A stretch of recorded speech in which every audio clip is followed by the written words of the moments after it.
নমস্কার and welcome to Thrash Out. আজকে আমরা কথা বলবো অনেক দিনের ভুলে যাওয়া একটা বিরল সৃষ্টি হাতি হাতি পাপাকে নিয়ে। আরে ওটা হাঁটি, হাঁটি পা, পা। ওই একই হলো।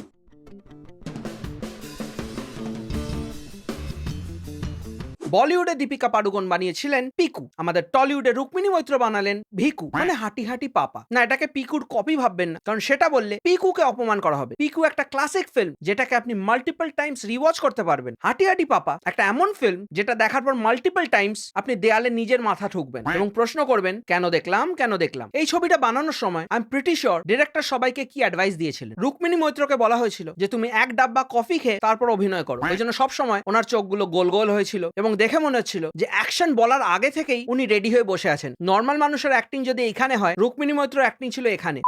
এটাকে ওভার অ্যাক্টিং বললে ওভার অ্যাক্টিং কে ছোট করা হবে। এবং কি ভয়েস মডিউলেশন, মানে 50% টাইম উনি ফিসফিস করছেন এবং 50% টাইম উনি চেঁচাচ্ছেন অকারণে। প্রথমত ওনার অ্যাক্টিং একটা টিচারের ভাব রয়েছে, মনে হচ্ছে উনি সারাক্ষণই কাউকে শাসন করছেন, মনে হচ্ছে ওনার কথা না শুনলেই এক্ষুনি স্কেলের বাড়ি মারবেন। আর চিরঞ্জিত চক্রবর্তী, হোয়াট অ্যান অ্যাক্টিং। ওনাকে দেওয়া হয়েছিল পিকুর অমিতাভ বচ্চনের ক্যারেক্টারটা, উনি পেজ বাই পেজ পড়েছেন আর উত্তরে দিয়েছেন। কিছুক্ষণ পরে পরেই ওনার মেটা ডায়ালগস, বউ গেলে বউ পাওয়া যায় রে পাগলা, সিনেমা হাতছাড়া হলে সিনেমা পাওয়া যায় না।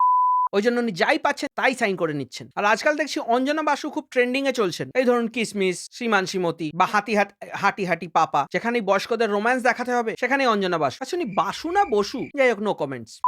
এবং যখন গল্পটা লেখা হয়েছিল তখন বোধহয় ক্রিয়েটর ভেবেছিলেন যে না, এটা পিকুর মতো বেশি হয়ে যাচ্ছে, একটু আলাদা করি। এবং আলাদা করে উনি যেটা করেছেন সেই গল্পটা বাংলায় হাজারবার হয়ে গেছে। বয়স্কদের প্রেম, এবং সেটা মেনে নিচ্ছে না মেয়ে যার 30 বছরের ওপরে বয়স। একটা বাচ্চা তার বাবা মাকে হারালে যখন তার বাবা মা আরেকটা বিয়ে করে তখন সে মেনে নিতে নাই পারে, বিকজ তখন তাকে সেই সৎ বাবা বা সৎ মায়ের সাথে সংসার করতে হবে, ঘরে থাকতে হবে। একটা 30 বছরের ওপরের মেয়ে, তার কি যায় আসে তার বাবা কাকে বিয়ে করলো কি করলো না। এমন ভাবে কাঁদছে যেন ওই বয়সের বাবা আরেকবার বাবা হতে চলেছে। যদিও সেটা হলে ওরকম রিয়াক্ট করার কিছু ছিল না। কয়েকদিন আগে একটা সিনেমা এসেছিল মেট্রো ইন্দিনো, ওখানে এরকম একটা ছোট্ট অ্যাঙ্গেল ছিল যেখানে বাবা জানে যে মেয়ে তাকে ছেড়ে যেতে চাইছে না, ওই জন্য সে একটা অ্যাক্ট অর্কেস্ট্রেট করে নিজের বিয়ে দেখিয়ে, নিজের প্রেম দেখিয়ে মেয়েকে ডিসগাস্টেড ফিল করিয়ে দূরে সরিয়ে দিল। ওই যে বললাম গল্পটা অরিজিনাল নয় এবং এক্সিকিউশন হাস্যকর। মোটামুটি একটা দুটো লোকেশনেই শুট হয়ে গেছে, আউটডোর শট খুবই কম। রুক্মিণী আর চিরঞ্জিতের যে কেমিস্ট্রি, যে কথোপকথন, এটা এক্স্যাক্টলি পিকু থেকে লিফটেড। কিন্তু যে সিচুয়েশন গুলো ক্রিয়েট করা হয়েছে, যার রিয়াকশনে রুক্মিণী ওরকম ওভার রিয়াক্ট করছে,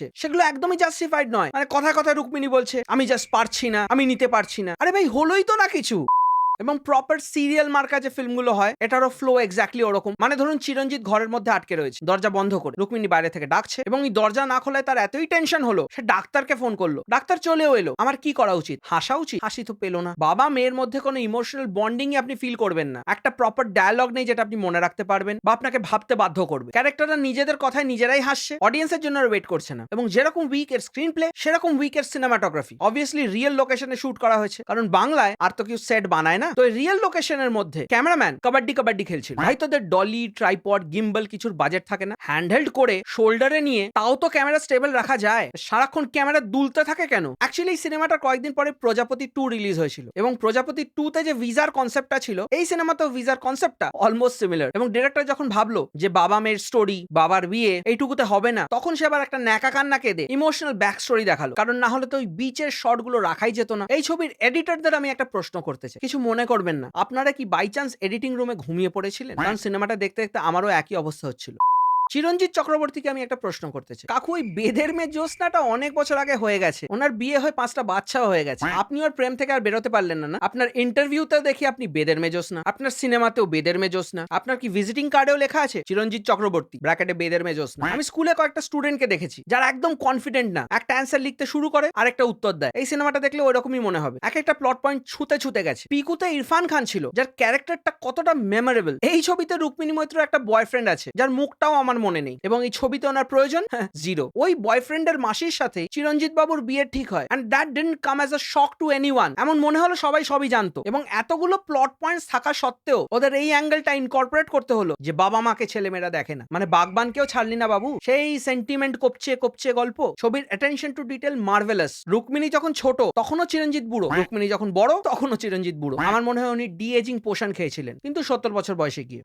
ছবিটা এতটাই প্রিটেনশিয়াস এবং এতটাই সেন্টিমেন্টাল হওয়ার চেষ্টা করে যে যখন এটা হাসাতেও যায় তখনও সেটা ওয়ার্ক করে না। তো আমি হাঁটি হাঁটি পাপাকে 0 দেবো আউট অফ 10। এই ফিল্মটা কোনোভাবে দেখার যোগ্যও নয় এবং আমি আশা করছি হয়তো কেউ দেখেনওনি। অনেকে প্রশ্ন করবেন যে এই সিনেমাটা আমি কোথায় দেখতে পাবো। ওটিটিতে হয়তো এটা রিলিজ করবে না, যদি পারেন হয়তো মিউজিয়ামে দেখতে পারেন। আবার অনেকে জিজ্ঞেস করবেন যে এতদিন পরে কেন এই ভিডিওটা এলো। তাহলে বলে নি যে ফার্স্ট ডে ফার্স্ট শো আমি দেখেছিলাম অবশ্যই, কিন্তু রিভিউ করার মানসিকতা ছিল না। কিন্তু ভাবলাম সেই জমে আছে, আপনারাও কয়েকজন রিকোয়েস্ট করেছিলেন এবং বাংলায় যে বাজে বাজে কাজগুলো হয় সেগুলো আপনাদের সামনে তুলে ধরা আমার দায়িত্ব। এবং এই প্রসঙ্গে আমার একটা খুব কড়া ভিডিও খুব শীঘ্রই আসতে চলেছে, চোখ রাখবেন চ্যানেলে। তো এই ছিল আমার ভিউজ এন্ড ওপিনিয়নস অন হাঁটি হাঁটি পাপা। আপনাদের যদি এই ভিডিওটা ভালো লেগে থাকে তাহলে একটা লাইক, শেয়ার আর সাবস্ক্রাইব করে দেবেন। আপনাদের কোনো মতামত, সাজেশন বা ওপিনিয়ন থাকলে কমেন্ট সেকশনে নিশ্চয়ই জানাবেন। You can always connect with me on my Instagram account. আপনারা দেখছেন থ্রাশ আওয়ার, আমি আপনাদের হোস্ট টম থ্রাশ এবং দেখা হচ্ছে পরের ভিডিও।